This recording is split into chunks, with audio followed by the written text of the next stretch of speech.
Là, à Nyland qui revient sur ses pas. Il a jeté un coup d'œil à la ligne bleue. Son tir est bloqué par Gosselin. Et c'est Gosselin qui remet le disque à Rochefort avec 6 secondes. Le temps d'un tir, s'il est possible que la rondelle se rende au but. Voilà. C'est terminé la première période. Alors, c'est une première période âprement disputée. Là, il y a un autre commencement de dispute dans le coin de la patinoire. C'est Robinson-McRae.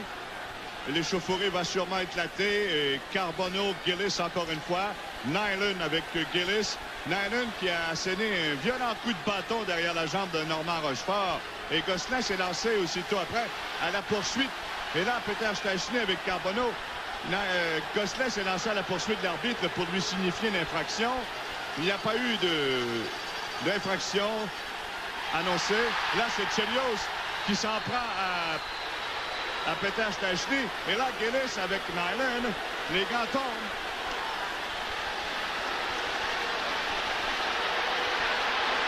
Nyland et Gillis. Et cela en fin de première période. Ça se préparait. André, tu te souviens, il restait 4 minutes et j'avais dit qu'on se préparait à assister à des minutes très dures, beaucoup plus viriles. Question tout simplement de s'assurer davantage de la place. Et en première période, le Canadien a pris possession de la patinoire et a bien défendu sa position. Il reste aux Nordiques maintenant de la reprendre. Et c'est pas chose facile, surtout quand une équipe est forte, une avance de 2 buts. À ce moment-là, on joue pouce par pouce. C'est une véritable guerre de tranchées. Chacun connaît l'enjeu du troisième match, particulièrement les joueurs du Canadien. Le troisième match a une signification importante dans une série de 4 de 7. Et... Tout dernier moment. Lambert. Il est incapable de pousser le disque là. Il est venu à la rescousse de Hunter. Bon. Il y a eu cette mêlée. Hunter se faisait bousculer. Lambert est venu à sa rescousse. C'est Lawler et Hunter le long de la clôture. Et il y avait Hoff qui était là également. Et la bousculade a commencé aussitôt après. Momesso.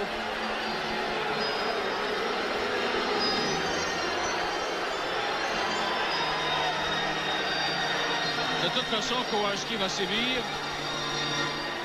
Ça, c'est un fait. Il y a déjà Mike Hoff. Là, c'est Carson avec Picard. Et ça fait au moins 2 fois que les deux se rencontrent. Voilà la charge de Momesso. Et c'est Hoff qui est intervenu après. C'était sur Lane Lambert. Et c'est Hoff qui s'est retrouvé avec le joueur du Canadien. Alors, on est à 7 minutes en deuxième. Le Canadien mène 2-1. Le hockey des séries éliminatoires de la Coupe Stanley vous revient dans un instant au réseau 4 saisons. Commencement là, de dispute. C'est Ludwig et Goulet. Ludwig a donné un coup de bâton sur les chevilles de Goulet. Coup de bâton à 2 mains. Et après quoi, Goulet a rouspété à l'endroit de Ludwig et l'escarmouche a éclaté. De l'autre côté, il y a Picard et McPhee. Picard et McPhee qui se regardent longuement. Hunter s'interpose entre les deux.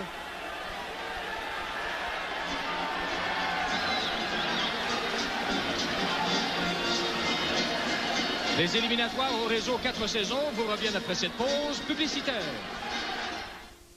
Venez nous voir. 2 minutes pour avoir cinglé et 2 minutes pour Rudess. Au Nordique, au numéro 16, Michel Goulet. 2 minutes pour avoir cinglé. À 7 minutes et 36 secondes. Lorsqu'il remet devant, mais là, c'est le gardien qui a failli être surpris. Et Muller qui tire, c'est bloqué devant le but. Il y a un commencement de dispute entre Lawler et... C'est Lawler et Hunter, je crois, qui se disputent. Hunter, les deux joueurs sont restés accrochés l'un à l'autre pendant un long moment.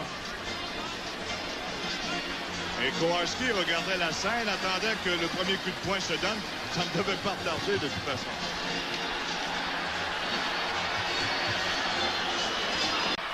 Et là, Goulet qui vient frapper à la porte des buts. Il a raté une autre chance incroyable. Et c'est un disque expédié dans la foule. Combat de boxe dans l'équipe.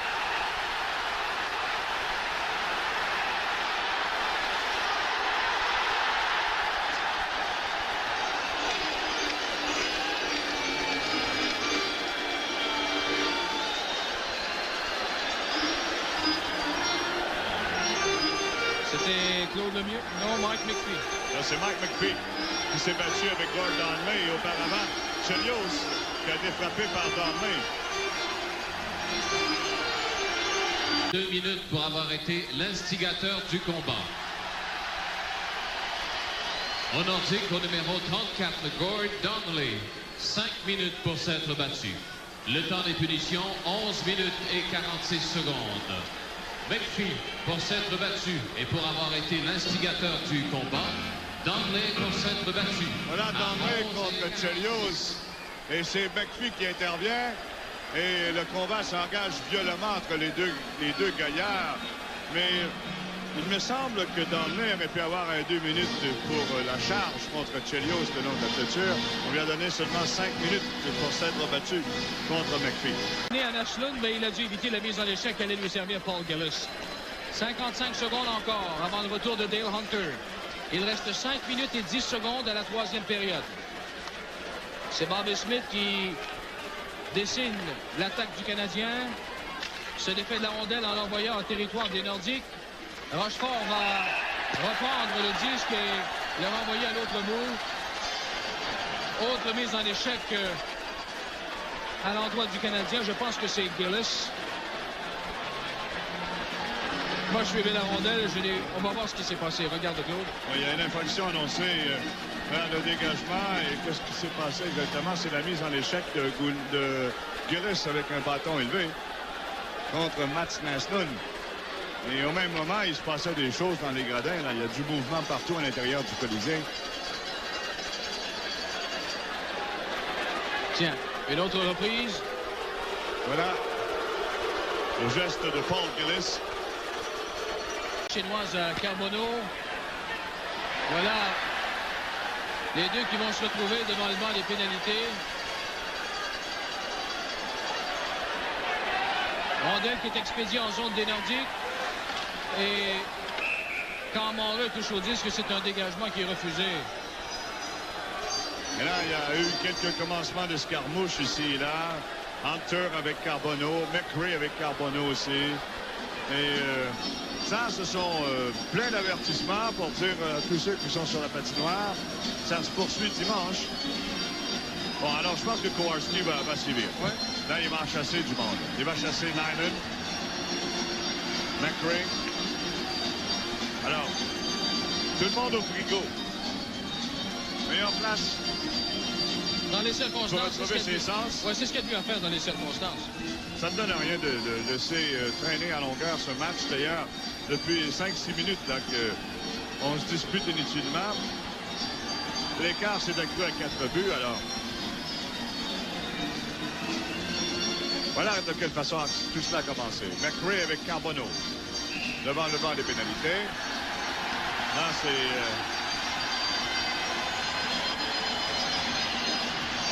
Il a envoyé Carbonneau avec McRae. Là, c'est Hunter qui intervient derrière. Basil McRae. 10 minutes chacun de mauvaise Perron conduite. avait désigné, voilà, Cordick et Donnelly. On va régler des comptes. À 17 et 30. Oh, ça a pas... Ils sont pas venus près de s'échanger des coups. Il aurait été intéressant de voir ces deux-là, Cordick et Donnelly. Ça commence plus loin, c'est Mike Hoff et Momesso.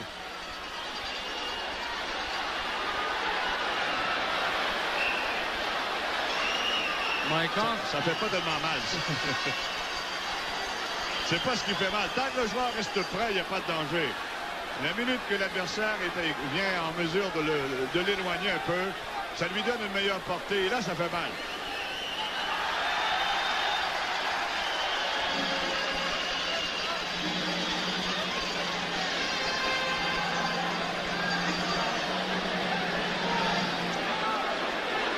Non, fallait s'y attendre à cette fin de match qui